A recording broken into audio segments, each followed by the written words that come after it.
Bismillahirrahmanirrahim. Kita sekarang berada di dalam Masjid Sayyidah Nafisah, Nafisatul Ilmi, gelar beliau. Siapa beliau? Kita bacakan sedikit nasab beliau. Beliau ini adalah putri daripada Sayyidina Al-Hasan Al-Anwar. Sayyidina Al-Hasan Al-Anwar adalah putra daripada Zaid bin Al-Had Zaid. Kemudian Sayyidina Zaid adalah putra daripada Sayyidina Hasan, cucu baginda Nabi. Sayyidina Hasan adalah putra daripada Sayyidina Ali.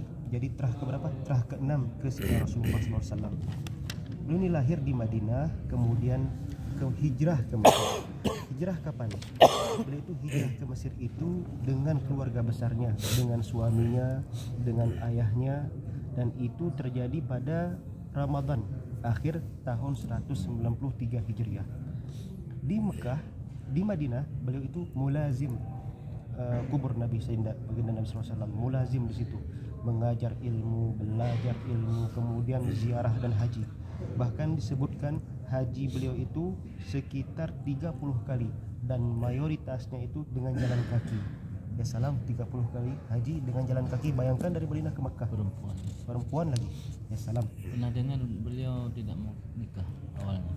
Benar, tapi kemudian nikah dengan ini salah satu dari Banu Al-Ubaid juga, yang mana pernikahan itu melahirkan ini banyak keturunan dari beliau juga. Kisah beliau ini di antara yang paling terikat dengan kita adalah hubungan beliau dengan Imam Syafi'i. Disebutkan bahwa dalam nuansa keilmuan, dalam keilmuan Imam Syafi'i itu di antara yang berperan itulah Sayyidah Nafisah sendiri. Bahkan disebutkan saking banyaknya Imam Syafi'i mengambil pelajaran dari beliau, Imam Syafi'i mulazamah, selalu hadir ke tempat tinggal beliau. Di mana tempat tinggal beliau? Di sinilah kira-kira di posisi makam sekarang. Nanti kita masuk. Bahkan ketika Imam Syafi'i wafat pun, Imam Syafi'i wafat 204 Hijriah, sedangkan Sayyidah Nafisah 208 Hijriah, 4 tahun lebih awal Imam Syafi'i murid.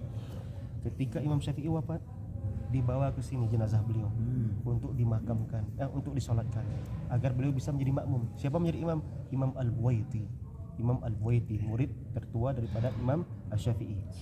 Bahkan yang berguru pada beliau bukan saja Imam Syafi'i, ada juga Imam Abdullah bin Al-Hakam yang kemarin sudah kita ceritakan, Maliki mazhab kan, yang menjadi pemilik tanah, pemilik rumah Imam Syafi'i di Qarafah sana.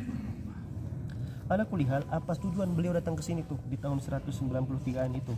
Tujuannya adalah tidak lain tidak bukan mengunjungi Ahlul Bait. Lihat betapa Ahlul Bait dengan Ahlul Bait lain itu bersilaturahim, berziarah, memberikan manfaat ilmiah, dan begitu seterusnya sampai hari ini.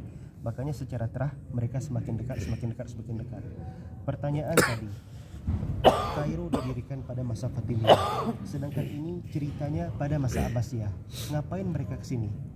Kairo dulu beda dengan Kairo sekarang.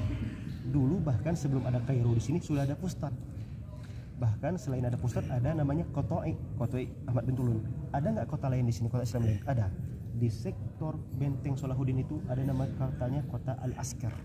Kota Al-Askar itu juga kota di antara tertua. Nggak ada pun lagi sekarang bekasnya. Sekarang baik Al-Askar, baik Kotoi, baik Ustadz masuk ke mana? Ke Kahirah. Tapi topografi itu kan nggak sama dari dulu sampai hari ini. Kira-kira sudah terjawab ya. Makanya kalau ada yang bertanya nanti, kapan Kairo itu ada? Benar, masa Badai Fatimiyah abad ketiga, abad keempat.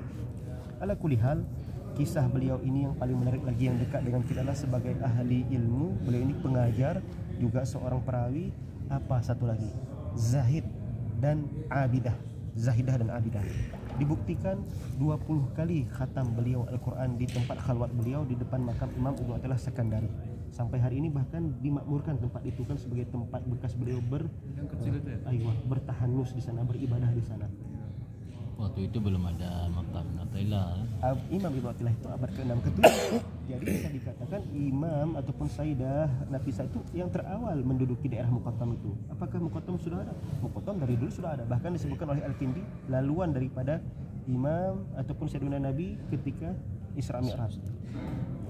Bahkan disebutkan juga merupakan tanah yang diberkahi di Mesir itu selain Nil ya tanah Sinai dan tanah Muqattam, itu disebutkan min fadail Mesir.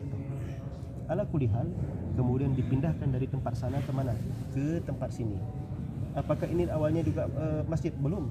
Masih tempatnya kamar, liang lahat tempat beribadah, khatam Quran, zikir dan sebagainya, sampai akhirnya beliau wafat dan beliau berwasiat untuk dimakamkan di tempat beliau menghatamkan Quran, tempat beliau beribadah.